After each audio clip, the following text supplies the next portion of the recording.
আনুষ্ঠানিকভাবে শ্রদ্ধা নিবেদনের পক্ষে ডেপুটি জেলার মহোদয় জনাব মোহাম্মদ ইকরামুল হক, পক্ষে জনাব মোহাম্মদ নজরুল ইসলাম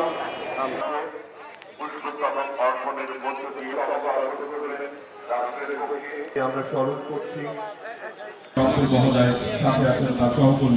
জনগণ, ছাত্র জনতা, শ্রমিক সবাই মিলে যে ঐক্যবদ্ধ আন্দোলন করেছে, যে গণ অভ্যুত্থানের সৃষ্টি করেছে, এই গণ অভ্যুত্থান পরবর্তী আজকে বাংলাদেশে যে জনগণের নির্বাচিত সরকার প্রতিষ্ঠিত হয়েছে, আমার বিশ্বাস যে আমাদের বর্তমান প্রধানমন্ত্রী জনাব তারেক রহমান বিগত আন্দোলনের ফসল হিসেবে জনগণের যে দীর্ঘদিনের প্রত্যাশা, এই প্রত্যাশা উনি পূরণ করতে সক্ষম হবেন।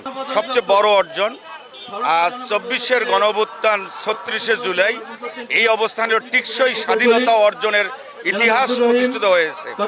বৈষম্য, গণতন্ত্রকে কবর যারা দিয়েছিল এবং সেই সাথে সাথে জনগণের মতামতের যারা অপেক্ষাই করে নাই, রাজনৈতিকভাবে কাউকে কোনো মূল্যায়ন করা হয় নাই, জুলাই যোদ্ধাদের শুধু জামাত নয়, এদেশের সকল বৈষম্যের শিকার, নির্যাতিত নিষ্পেষিত ছাত্র জনতা, শ্রমিক, কৃষক সকলে মিলে রক্ত দিয়েছে।